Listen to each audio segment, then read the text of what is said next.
Hey, ho, ho, ho. Guess who's back with another physical games video? That's right, it's me, Celtic Reviews, and I am here with a very exciting video.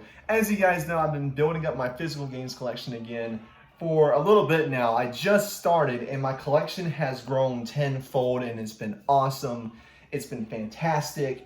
And of course, I went back to Gamesahoy. I didn't get a chance to, I did go by GameStop, but they kind of pissed me off. I'll explain here in a minute. Their games may have gotten better, but their trade-in values are for shit. But I went in with a premise to see how much I would get for two practically brand new games. Skull and Bones and The Quarry. Now, keep in mind, I did expect all my discs before trade-ins, and they are in mint condition when I traded them in. And I'm going to tell you guys my experience with going to GameStop and my experience with trading in at Gamesahoy and what I left with, because I left with two brand new copies of games because of those trade-ins. So let's get into this video, shall we? So I went and traded in I only played once Skull and Bones copy. I wound up buying Skull and Bones brand new because I wanted to give the game a chance. It sucked fucking butt cheeks. So I went ahead and traded it in with my copy of The Quarry because I don't play The Quarry no more.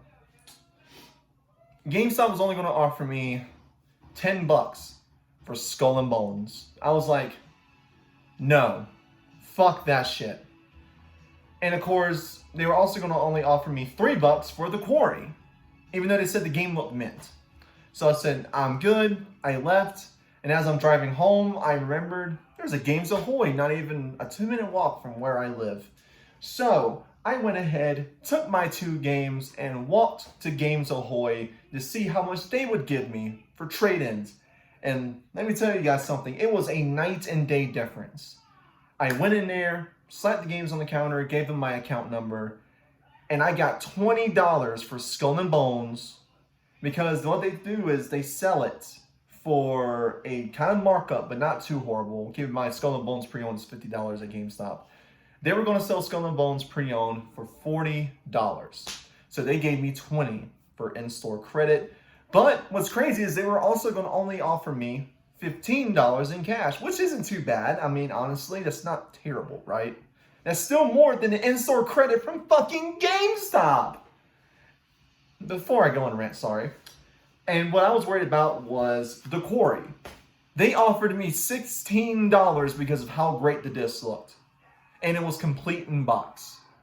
So they gave me $16 of in-store credit. And they're like, go ahead. And they were going to offer me $10 for a pre-owned, which is fine. Well, for cash back, it's fine. It's not a big deal.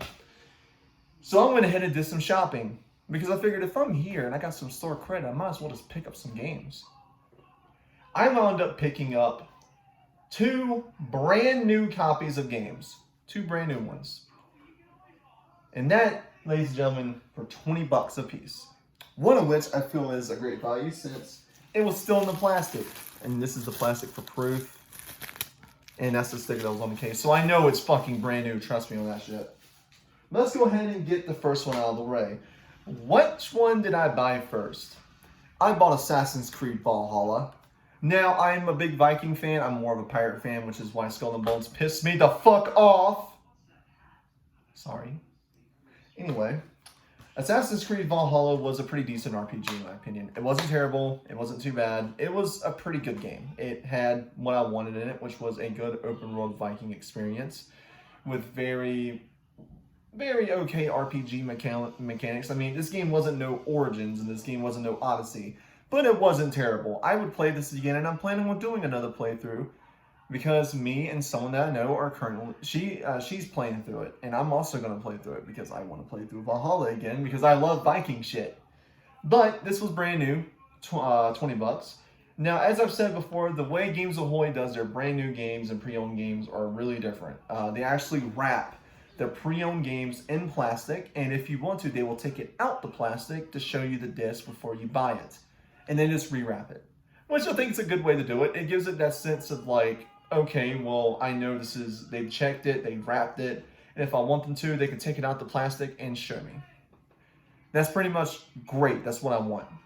They did that with Skyrim, which was $10, practically mint condition pre-owned.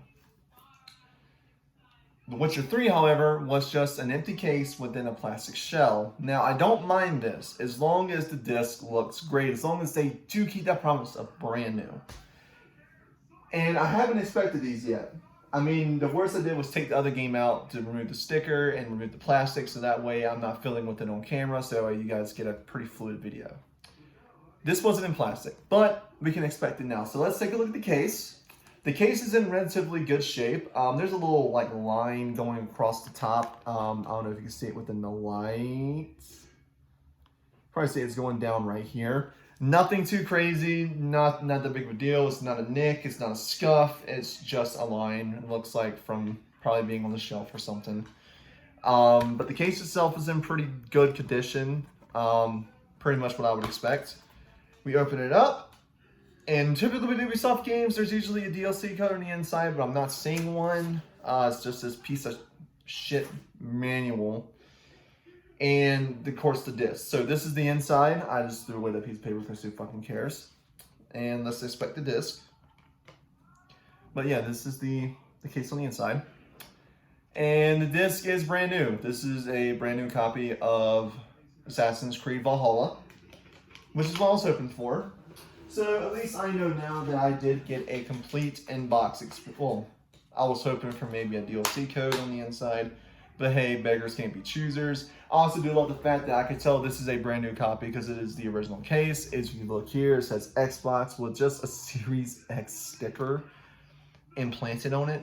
Just letting people know that, hey, you can play this on Series X. Pretty cool. Now we're getting to the Piece de Resistance. The game I've been looking for years. Since I had it on PlayStation 4. I did an unboxing on it on my channel before when it first launched. Back when the game was strutted with controversy. Ladies and gentlemen, what I am holding in my hands is a pretty unique thing. I have found a brand new copy, still in plastic, complete in box. Cyberpunk 2077. Now, this may not be impressive for some people, but I've been looking for fucking months for this thing, okay? I went to GameStop, and all they had was the case with like the stickers and not even the thank you letter, nothing. They told me they had the slipcover, but it was ripped. You know, it's a pain in the ass to find these.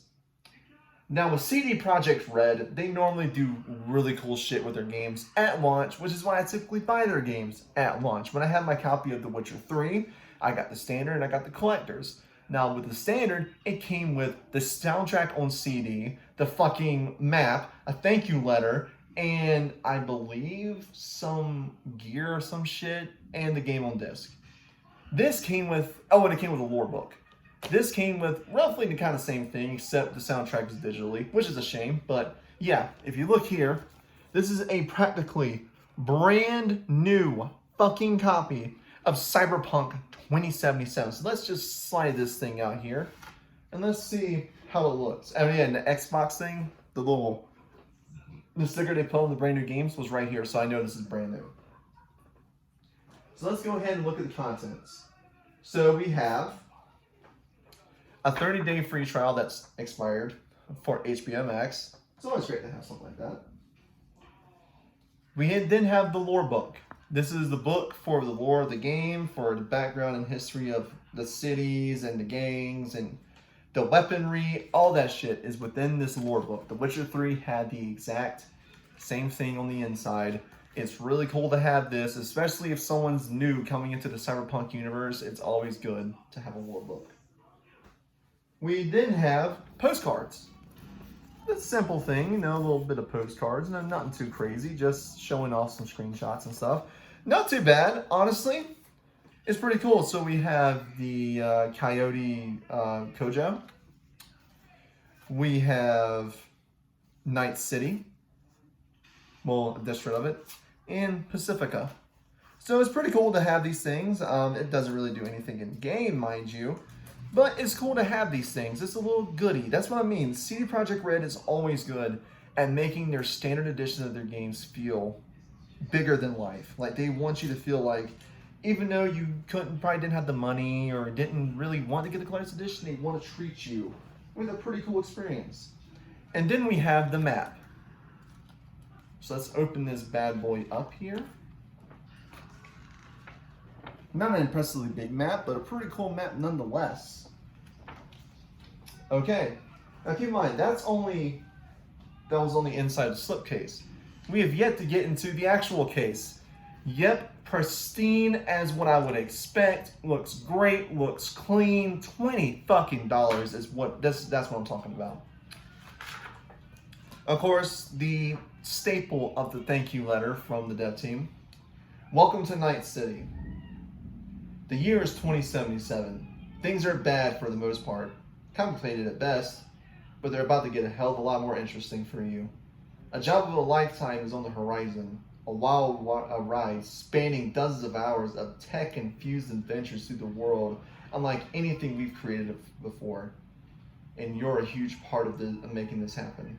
Whether you've been following Cyberpunk 2077 for a long time or only found out about it recently, bought the game just after it came out or later on down the line, we'd like to thank you for the support and waiting all these years for the release. We wouldn't be where we are today, doing what we love, if it wasn't for you. It means everything to us. As has become tradition of ours, we invite you to enjoy something extra. A number of free DLCs, a small token of our appreciation for believing in us and spending your money on our game. It's time to stop being all sentimental though. The world of the dark future awaits. Get out there and do your thing. CD Projekt Red team. And of course, this is where you can claim your free DLC. And of course, this also came with, a set of stickers. Really nice stickers, actually. Merch, just like a merch advertisement. And of course, the game on this. Now, this game was so big at launch, this game required 2 goddamn discs. Which is pretty crazy because Baldur's Gate 3 is coming on 4 discs. Can't wait to do an unboxing of that. But, yep, there's the 2 discs. Brand new game. Yeah. Gamesahoy. Thank you. Because I've been looking fucking everywhere for this goddamn game. And because of them, I now own a brand new copy of Cyberpunk 2077 on disc. Makes me feel like that I can literally go to them for anything. That's what I mean. While GameStop is killing it with their pre-owned games, it's great to go to GameStop every now and again, but man, Gamesahoy is slaying it. And I cannot wait to go back there, guys, and grab a copy of some more games. I'm grabbing way more from you guys. Anyways, guys, I hope you guys enjoyed the video. I hope you guys enjoyed this little video, this little unboxing video. I'm super excited to get these installed on my console. And yeah, I'll see you guys later on, probably with a hot take video about Assassin's Creed Shadows and Star Wars Outlaws. That's gonna be fun. Probably gonna get mass downloaded. Anyway, hope you guys have a fantastic day, and I'll talk to you guys next time.